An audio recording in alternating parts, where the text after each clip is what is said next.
this one, Newton's first law, second law, third law, and as well as equations of motion also. Velocity, change in displacement by time. Acceleration, change in velocity by time. So all this never forget. Okay. Yes. So we are now come to by Newton's second law. Rate of change in momentum is directly proportional to the applied external unbalanced force in the direction of the force. So we can write it down. F is equal to d by dt of P. That means change in rate of change in momentum.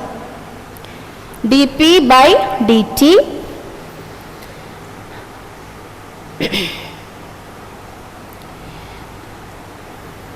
So what is F in this? F is the force on the particle. So F is the force on the particle in motion. So force on the particle in motion, it is equal to change in momentum by change in time. So next line you can write, consider a system of n particles. Consider a system of n particles. Consider a system of n particles with masses V1, V2 with masses V1 with masses M1, M2, etc. Mn, and velocity V1, V2, etc. Vn. Consider a system of particles with masses M1, M2, Mn, etc. Mn, and velocity V1, V2, etc. Vn respectively.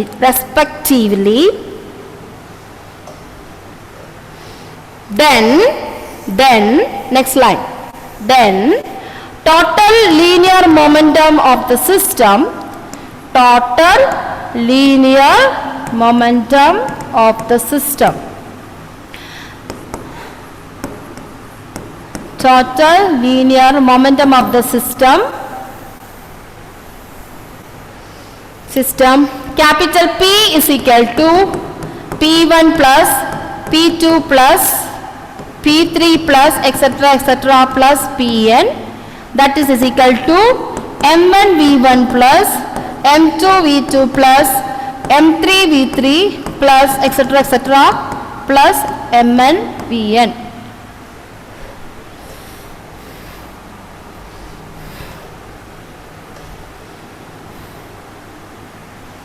That means total momentum P is equal to total mass of the system into total velocity of the system.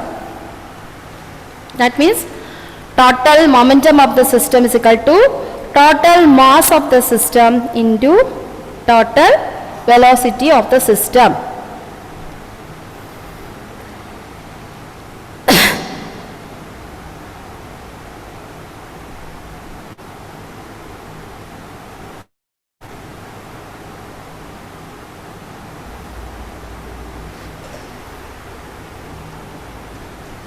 So this is, you can write it as equation 4. By differentiating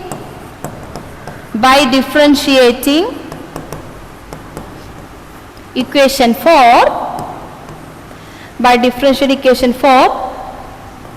dP by dt is equal to m dV by dt. M into dV by dt, m into dV by dt. That is actually you are getting a total mass of the system into total acceleration of the system. That means sum of the acceleration of the individual particles. So now you see Newton's second law and the entire system, they are connected. And what is this MA? MA actually is equal to total external force. So from linear momentum, If you take that concept also, you are coming to end is the total force acting on external, total external forces acting on a system. The force actually is equal to Fext.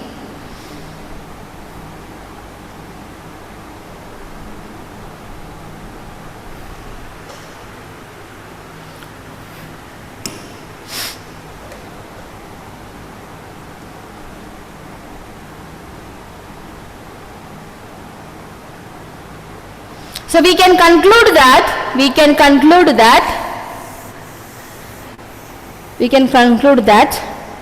the total momentum of a system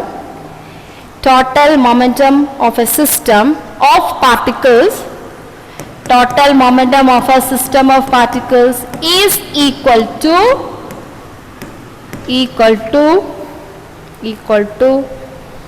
the product of total mass of the system,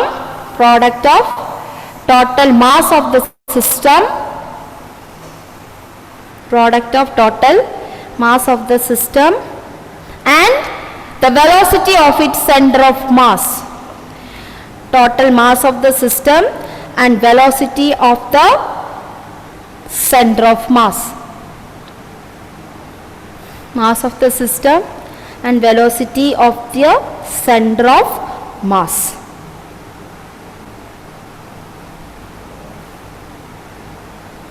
This also verify Newton's second law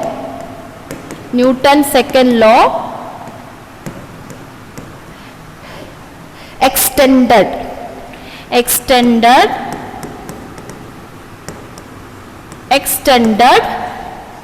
to a system of particles,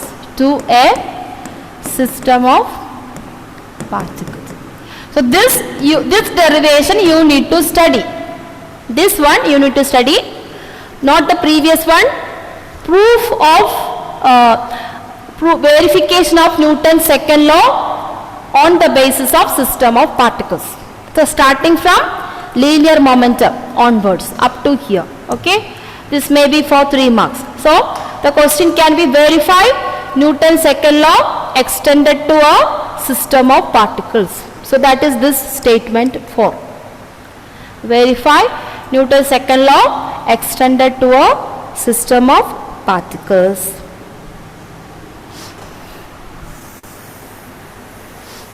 And if total external forces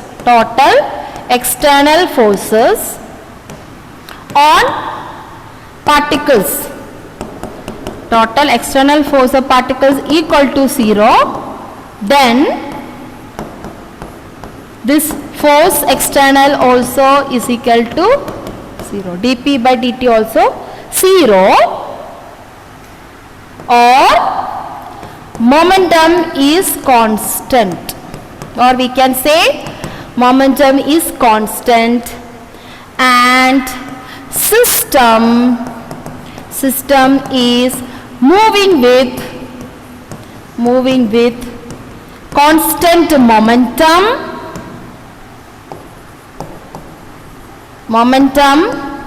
or uniform velocity, moving with constant momentum or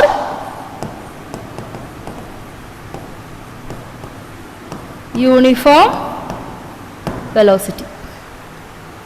So a system will exhibit uniform motion only when external forces acting on the system is 0. So that means there won't be a change in center of mass, there won't be a change in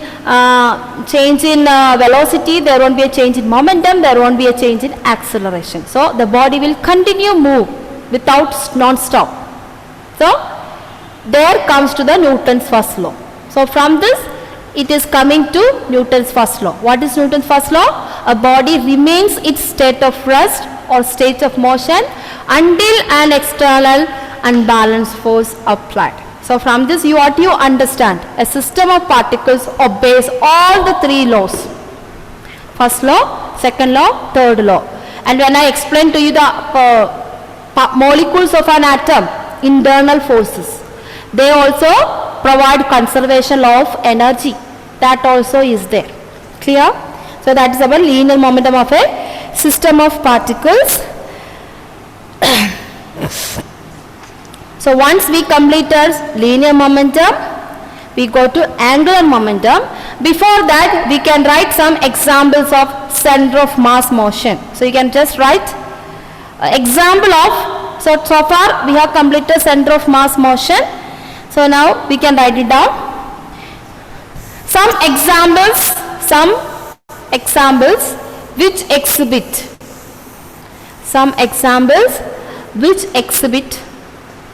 Ma'am, heading right. No. Just write continuation.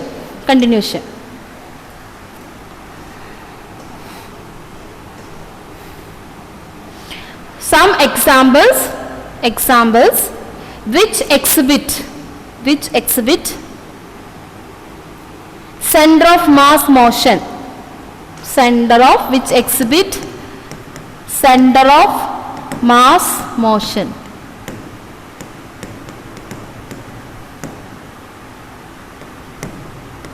Center of mass motion.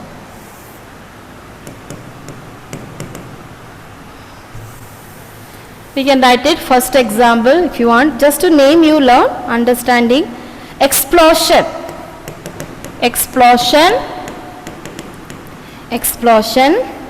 of a shell in flight. Explosion of a shell in flight. When the war taking place, you know, there will be bombing will be there. You must have heard in the thing in Kashmir Valley is a continuous war is going on between India and war. Not a war, in between there is some people are dying, some shells are falling down, so more. So this is an example of a center of mass of the system. What happened? When a bomb or shell explodes, what actually happened? When a person is throwing the shell or military man is throwing the shell, it is actually extending a para. Suppose the person is here in the flight and he is throwing the shell. So naturally the shell will first exhibit a parabolic path. It first exhibit parabolic path and then it will be split into different sides, it will be exploded. That is how the huge place will be undergoing destruction and people died because of the particles of that particular shell will be explode in different directions. Okay, so if you able to gather entire mass of this individual particles which is exploding, if you able to gather mass of the individual particles exploding from the shell, it will always equal to the total mass of the system. Okay, so if there is no external forces, all the particles will move in the same direction. But in bomb explosion, that is not the one happening. The bomb will explode into different direction with massive destruction energy. That is why people are flying, vehicles are flying whenever a bomb explodes or something or happen, because of the impact of the splitting of the shell. Clear? So this is an example of momentum. What is happening here? The force of explosion is so in this case more applicable is the shell is made up of a chemical matter, no? So actually here more than external forces, internal forces are active. Okay? So what we try to say that since all this center of mass of the system has a momentum, has a system of velocity, acceleration, everything. So it also obeys conservation law of energy. That means it is also obeys conservation law of momentum. It also obeys conservation law of momentum. That means the shell, the momentum before shell explosion and momentum after shell explosion, both are equal. That is why I tried to tell you, if you gather the entire mass of the system, whichever splitted, you will get the same mass. So this also obeys conservation law of momentum. Second example, more or less same here. Second example, only for understanding. Examples I can ask you for as a part of the question, no explanation. So that's why I am going to give you. Second one, spontaneous decay. Spontaneous decay of radioactive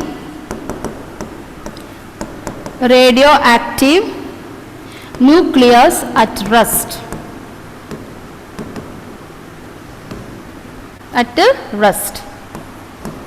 Or what we call for this spontaneous decay, this is known as radioactivity. Spontaneous decay of radioactive nucleus at rest.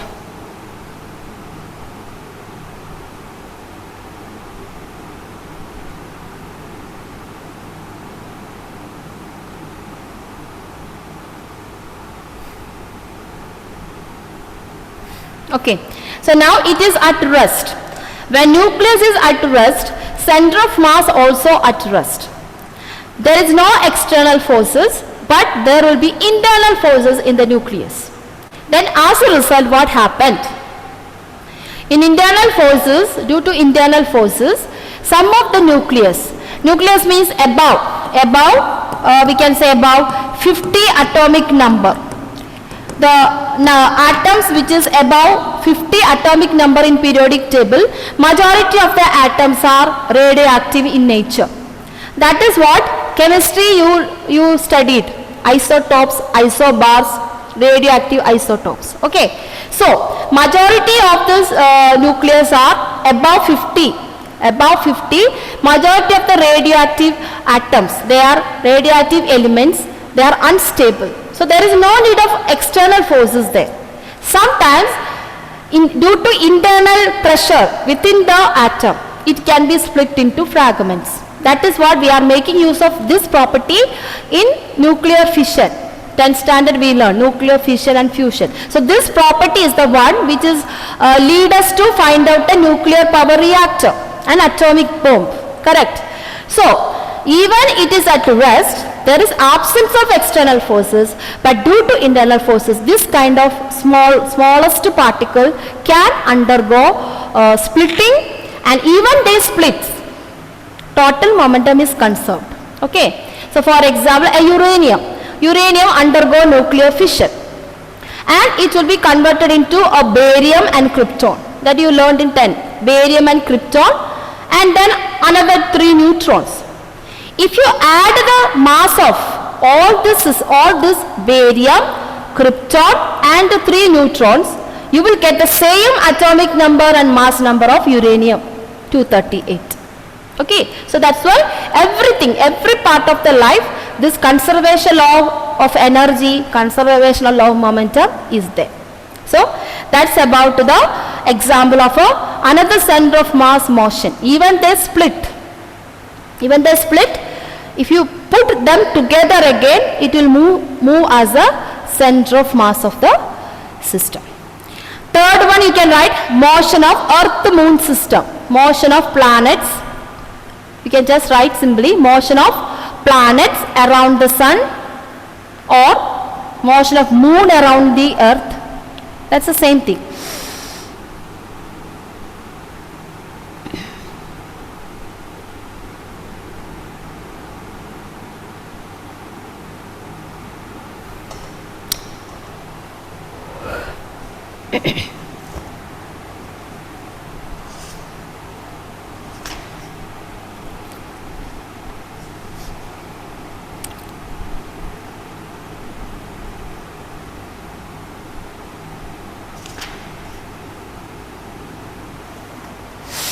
Okay, so we have completed that momentum, conservation of momentum, conservation of energy and all that.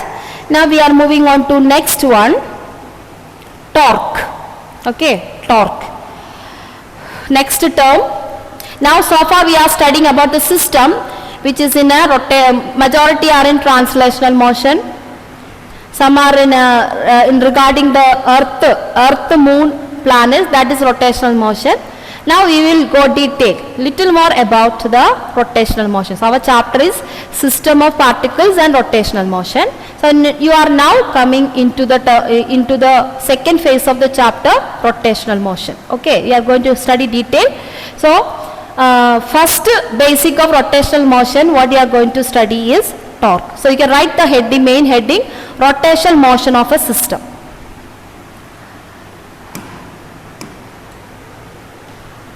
Rotational motion of a system.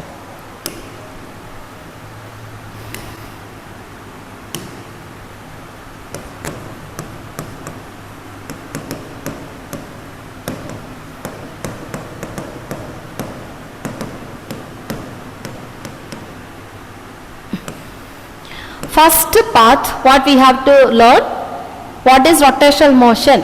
I already told you it is a motion of an object or motion of a system.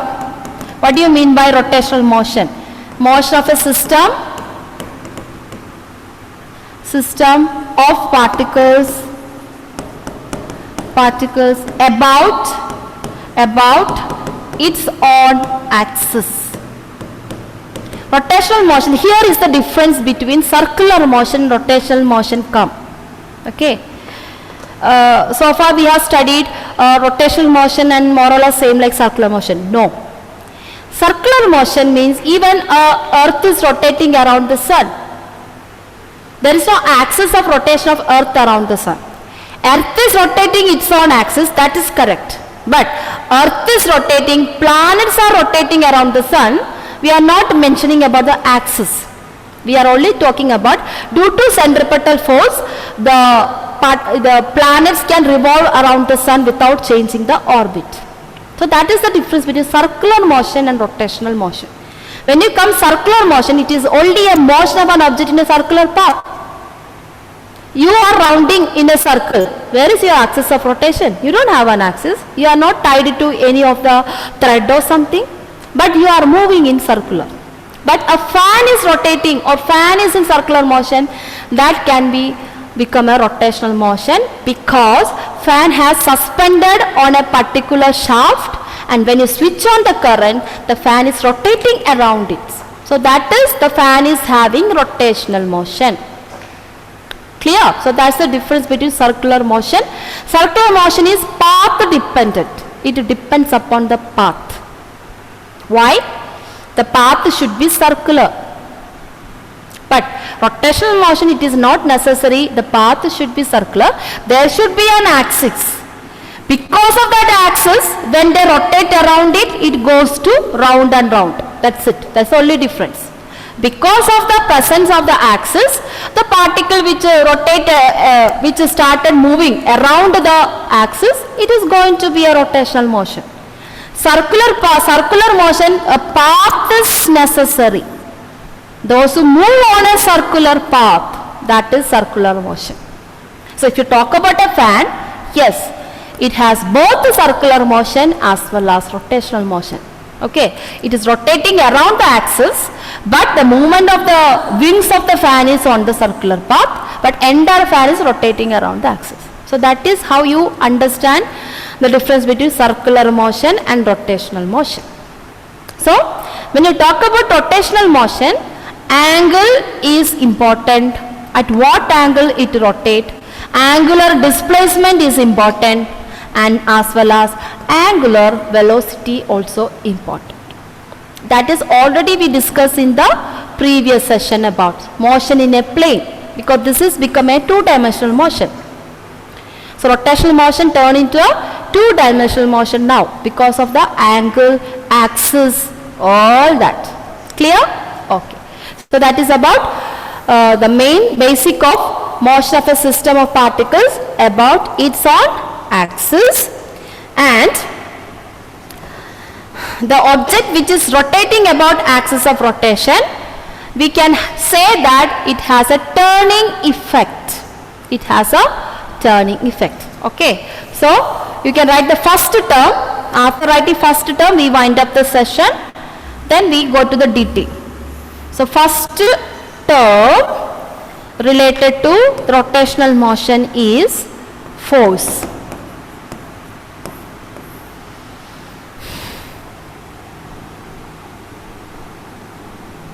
Force. And in rotational motion,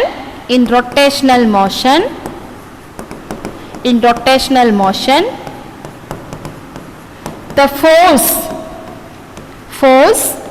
acting on a particle is known as moment of force. Moment of force or torque. So, now we don't speak in terms of symbol force, we talk torque of the motion, torque of the object.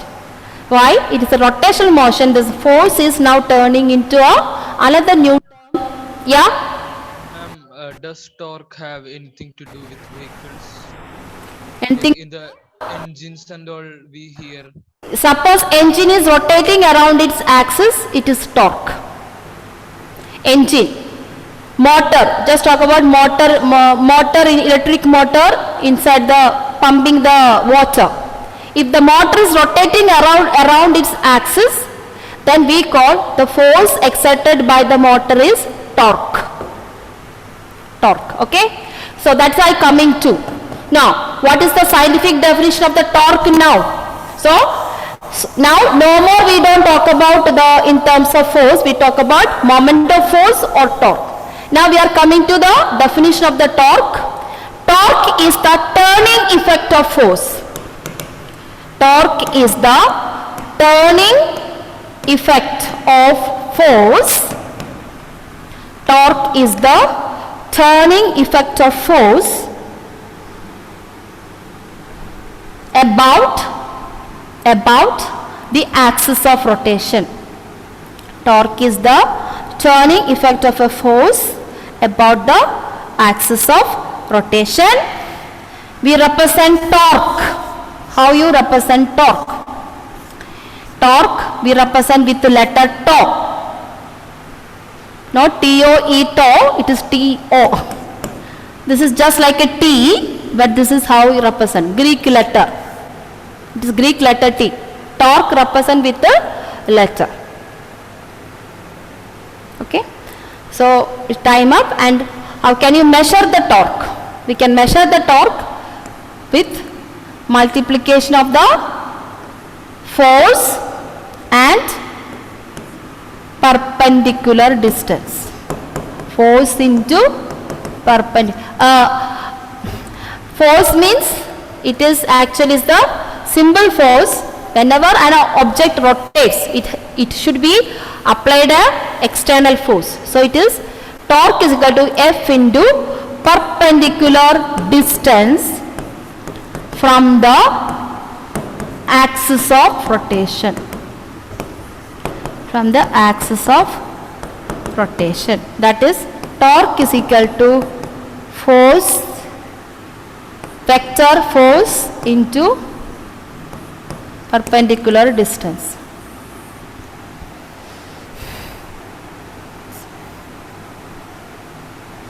So it is a cross product, not the dot product. It is a cross product. When you learn work done, it is a F into S in a straight line motion. This is dot product. But when you come to turning effect of torque, it is a cross product. Okay, children, we wind up the session now. We will study detail in next class. Okay? Yeah. Okay, thank you, children. Yeah.